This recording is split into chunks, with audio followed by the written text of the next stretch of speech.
For as long as I can remember, they've been telling us to enjoy it while they're young, but our days are filled with chaos and stress and cooking and endless laundry piles. Where's the time to enjoy it? Yeah, that's what I always thought too. There's so much I have to do. When do I find time for peace and joy and happiness when I barely have time to sleep? Mama, it's time to make shift happen. You can be a happy mom. If I can, you can. Trust me. I've been a mess, I've been depressed, I've been overwhelmed, I've been to the bottom of the pits, and I've risen, I've grown, I've bloomed, and it all started when I realized I didn't have to anything. I get to. It is my privilege and my honor and my divine responsibility to be the queen of my home. It's not a burden. I'm not a burden. I'm in charge. I'm the ruler. I'm the chaos coordinator. I'm the calm in the storm, and so are you. Come with me. Let's rise, mamas. Adjust your crown, accept your responsibility, change the effing world together. It's all in the way we choose to see it. I'm so glad you're here, friend. You're listening to Meant to Bloom with Brittany Clarkson.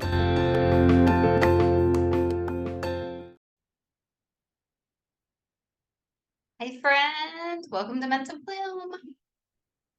I'm Brittany Clarkson, your host. Y'all know that by now. So today I'm really talking to that stay-at-home mom. Not even, scratch. I'm just talking to women. Every woman out there listening right now. What I want to talk about today is money. And I don't want to teach you anything mind-blowing about how to budget or how to save money. I don't even necessarily want to shift your entire mindset about money today. I just want to talk about money because I don't think we talk about it enough.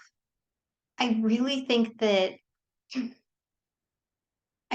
just one of those kind of touchy subjects where we want to pretend like we know what we're doing, but we really have no idea what we're doing.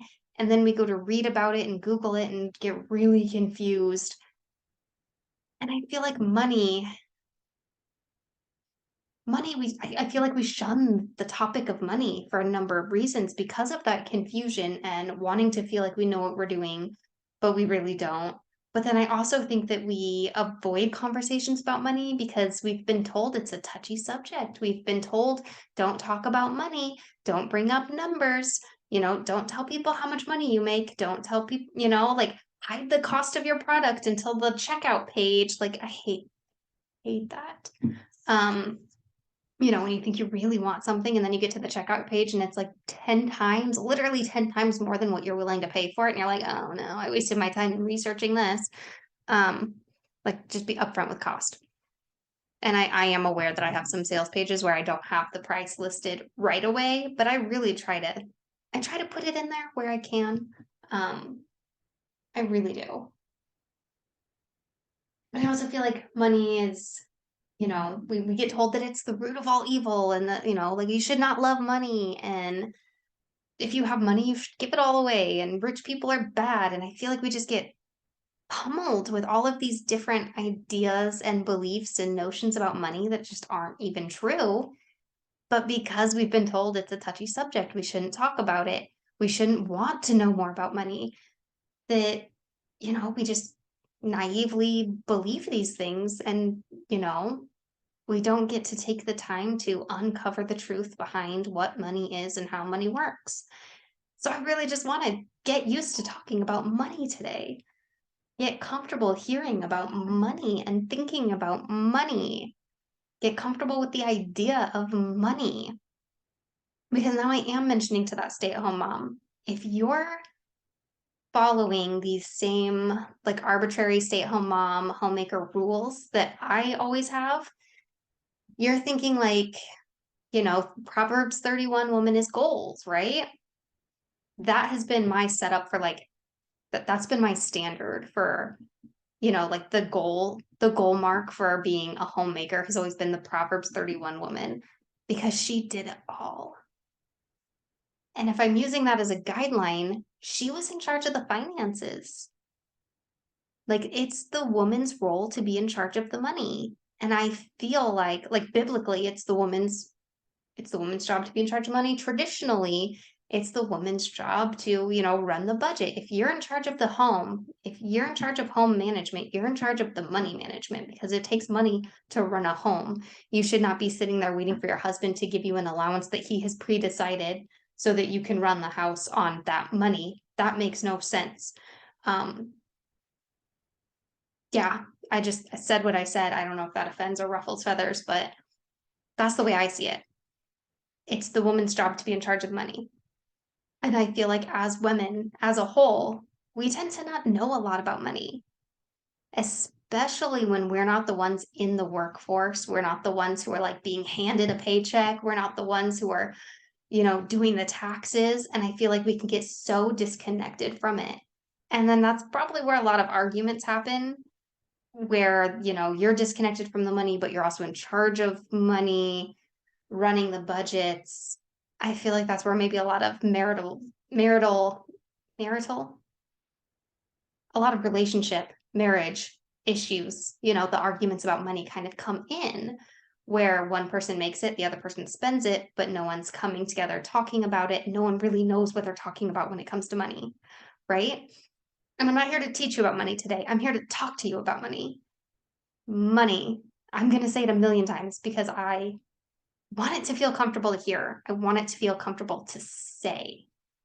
All right. Now, I have been in so many money situations, like you name it. It has not always been easy for me. I have not always had enough money. I have not always believed, good things about money. I have, there was a time where I lived paycheck to paycheck and I was constantly overdrafting my accounts. And this was like single me. I, didn't have rent. I was living with my parents and I had my first job and like I could not keep money in the bank. And I was like, what am I going to work for if I don't have, if I'm not having money to show for it? And then, there was a time where I lived this strict zero-based budget. I really followed Dave Ramsey and I lived really strict to that to try to get out of that, overdrafting habit and living paycheck to paycheck. And like I knew where every dollar was going. And there's been times where I tithed consistently, like in a toxic way. I felt the need to tithe an exact 10% of exactly all the money I made. And if I like skipped a tithe, I was doing some insane math to figure out how to tithe properly. And that wasn't the right heart behind tithing. If you're tithing, like trying to be exact about numbers wasn't the right heart behind it. It was giving that was supposed to be the heart, giving of those first fruits, right? Um, that's the right heart behind it. And you know what? There have been times where I wasn't tithing to the church, but I was willing to give thousands of dollars to someone in need without expecting it to be returned to me. And there's been times where I've given huge sums of money and it was not returned. And I feel good about it because I knew that money was needed. Um, and there was times where I expected the money back because it was not a gift. It was a borrowing and I didn't get it back. And I was bummed about that, but in some heart shifting things, I now no longer lend money with any expectation of getting it back. You cannot borrow money from me. No, I will give you money that you need and I will accept it back if you decide to give it back, if you're in a place where you can give it back. Um, but yeah, that was kind of a journey for me and you know, yeah. But anyways, and there have also been times in, my money story where like I had no idea where money is coming from or going. And the math doesn't add up when I sit down to like do the math to see like where like I'm not gonna have enough money if I sit and do the math and try and do a budget. And yet I always have the money. So this is just a little bit of my money story, and I'm really hoping that it can teach you something significant somewhere in all of this. And if the only thing you get from this is you get comfortable hearing about money, then I've, accomplished my goal for the day. Um, but really, there's been like I've gone through such a money journey as far as my mindset around money. Like I grew up in this scarcity mindset where We didn't talk about money. Money was something that we never had enough of. We would never have enough of it.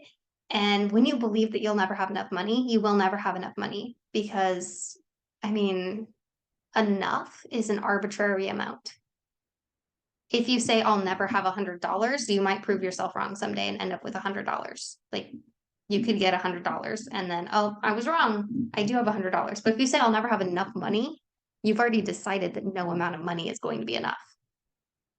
And I think it's so interesting because so often when we're in this mindset of, I'll never have enough money, when we're talking to people who believe they'll never have enough money, these are people who believe that people with a lot of money are, bad for having all that money and not giving it away. Um, and I find that so interesting because it's like, you believe you'll never have enough money. So when will you have enough money to give? Like if you were in their shoes, at what number would you decide that it's time to start giving away everything on top of what you're making, you know? And I think we all kind of either do it or have done it in the past. Like at some point in all of the money stories, there's always this feeling of scarcity and lack, like you never have enough. And until you get to the other side of it, you don't usually realize how like money hungry you were during that time and how you were more focused on money when you didn't have money versus when you do have enough money. And I think so much of like that threshold is just the mindset of like tuning into abundance and realizing that you are surrounded by blessings and you are always provided for. Like trusting in the fact that I would always be provided for has been the biggest catalyst in my money story. Um, I've had several friends, a handful of friends and family members like ask if I can help them budget because I always seem to have enough money. And honestly, it wasn't budgeting that got me out of that hole of not having enough money. It was believing that I will always have enough money that gave me the courage to pay off all my debt. Have you ever been tens of thousands of dollars in debt? Student loans, car loans, anything. If you've ever had a loan, you've been in debt. But yeah, we had student loans, both me and my husband. We had car loans. We had all kinds of stuff going on. We had credit card debt. It was all there, all the debts, we had them. And every time we'd make enough money, we would put it in savings or we would spend it on something we needed. And we would continue paying that bare minimum payment on our debt because we were afraid to put the money there. And one day it finally all kind of clicked. I mean, it wasn't an overnight thing. It was, I mean, like overnight, but with weeks and months and years of preparation leading into that. But eventually, all the work I've been doing, all the knowledge I've been absorbing, all the wisdom I've been tuning into finally clicked. And I was like, we have the money to pay off our debt. Let's pay it off. Like let's get the balance back to zero. And it was having that courage to pay off debt that so changed things because I really trusted I have the money now. And if I put the money where it's supposed to be, paying off what I owe other people, then I trust that I will have that money again. And there have been times where even like the whole world was crumbling and falling apart. 2020, I'm calling you out. But even in that time, I remember like really trusting in the process and really reminding myself I am always provided for. There's a Bible verse out there about like, God provides for the sparrows. Why wouldn't he provide for you? And I was really tuning into that belief and that, just that whole concept that I will always be provided for whatever I need. And so when it came to money, I just decided I will always have what I need. And if I don't need money, I won't have money. If I don't have money, it means I don't need money. But what I would spend the money on will be provided for me. You know, if one day the entire economy crashes and money means nothing, I believe I'm still provided for. I believe I will still find food. I believe I will still find shelter. I believe I will still, be in the arms of my loved ones. I believe that I will always be provided for. And that is what really changed my money story for me. That just belief that I would always find abundance, because we live a life that we are meant for abundance. We're not meant for survival. We are meant for thriving. We are meant for abundance. We're meant for blessing. And when you focus in on the burdens like debt and living paycheck to paycheck, and you're focusing on, I don't have enough money beliefs, then you're not believing that you'll be provided for. You're not trusting in God's protection. You're not trusting that you're living the abundant life that you're meant to be living. You're not even pursuing abundance when you're all caught up in just believing that you're not going to have enough. You have to shift the mindset on it. You have to start believing that you are surrounded by abundant blessing. You are blessed beyond measure. I mean, to be in any situation where you can sit and listen to a podcast, I guarantee that you are surrounded by blessing. You live up, like, don't get caught up in those negative beliefs that are telling you, everything sucks and everything's a nightmare and everything is awful, because that's not true.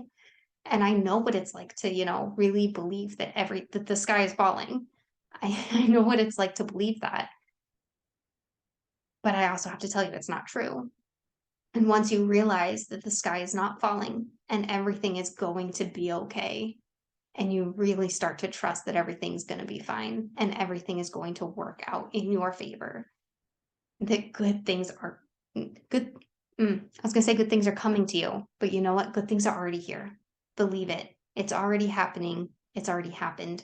You are already blessed beyond measure. And once you start leaning into that and believing that, and look, we're back at gratitude again, your whole life shifts and changes, because you start aligning, like your vibration and your habits and your mind with the life you actually want to live. Then you start to live that life. And I know that's a total change of topic, but it all lines up. It is all intertwined, intertangled. It's all the same when it comes to believing enough is enough. Like, you have to define what enough is. It's the same as when we talk about, you have to define what enough is for you. Like, you're never going to be enough if you don't know what it is to be enough. You decide where that mark is. You decide what enough is. It's the same when it comes to your value and your enoughness, and it's the same when it comes to your money story and how much money is going to be enough for you. I know for a long time I was afraid of giving money. And I would obsess about finding different places to donate, because I was like, I know I should be giving money. We're not like attending a regular church anymore. And so I feel weird giving all my money to the church we used to go to, especially when they have an obscene amount of money. Like, they qualify as a mega church now, and they weren't when we started going there. And so I'm like, I don't feel like they need our money when we're not even going there anymore. So I was like researching all these places to give money, and I was obsessing kind of about details. Am I getting scammed? Like, I want to give to a small charity, but I don't want to like get scammed and accidentally give to something that's not charity at all. And like my heart kind of got twisted about it. And I just kind of remember getting like a lot of fear around finding somewhere to give and deciding the amount of money to give. And I realized like my whole heart about giving kind of got twisted, and it got awry, and it wasn't what giving is about anymore. So I put a pause on the idea of giving. But like, I don't know. I feel like we've all kind of been there, where we were thinking, when I make more money, I'll give. And I remember having that thought and all that fear of deciding where to give and what to give and how to give. And I remember I remember thinking like, you know what? When I make more money, I'll give. And that is so the wrong mindset. Because it's absolutely true. Like what they say is, like a lot of people are afraid to make money because they think it'll make them a bad person. Like, like, oh, if I had $1 million, I would probably do some dumb stuff with it. It's like, well, if you have $100, what do you do with it? Because more money is just going to amplify what you're already doing. So if you're not giving out of $100, you're not going to give out of $1 million. That's just facts because it gets a lot scarier when you get more money to give even the same percentage of it. And I think that's why we're called to like give a tithe of 10% off of the first of anything. So it's like your first $100, if you get used to giving 10 from that, it's going to make it easier to give $100 out of your first 1,000 and to give $1,000 out of your first $10,000 and to give, what is it, 100,000 out of a million? Like if you made $1 million, if you won the lottery and had $1 million and you're like, that's what I'm going to start giving. I think it's a lot harder for your first giving to be $100,000. My math might not be wrong. I don't know. That's off the top of my head. I think 100,000 is 10% of a million. It might not be. I think it is. I don't know. But anyways, giving a huger sum of money, even though it's the same percent, feels a lot harder and a lot scarier. So I think that's why we're supposed to give a percentage now with what you're making now, so that when you make more, you ease into giving more because that number amount is going to keep growing and it's going to get scary if you're not easing your way into it through it. So don't let the idea of I'll give when I make more money keep you from giving now. Because even if it's a small amount, giving is good. Okay? They say it takes money to make money. You've got to give to get. What I believe about money is that it's an energy. It's currency, correct? Currency is energy, currency is money. If you start to view money as energy and say, what I give is what I'll get back. If you trust the process of, if I give, I get. If you give without the expectation of getting, it's even better. But I believe that's how we can trust in like the provision and trust in the process. And really, I think financial freedom is found in not in the numbers. I believe financial freedom is so found in the mindset and letting go of, the control that money has on you, and you take control of what you think about money. Because if you were super uncomfortable hearing about money at the start of this episode, and just the word money and hearing that we were going to talk about money was making you way uncomfortable, then you're probably in a place where you're afraid to give a ton of money and you're afraid to get a lot of money and you're afraid for me to say money again. Like, if that's you, my heart goes out to you. And if you're like seeking this financial freedom, thinking that you need this perfect budget and that you need more money coming in order to solve the problem of money in your life, I promise you, like, does it feel like you're a slave to money right now? Because it's all in your head. And that's such a beautiful, wonderful thing, that being a slave to money is in your head, because it means the solution is in your head. If it's your mindset about money that is screwed up, your mindset is what's going to fix it.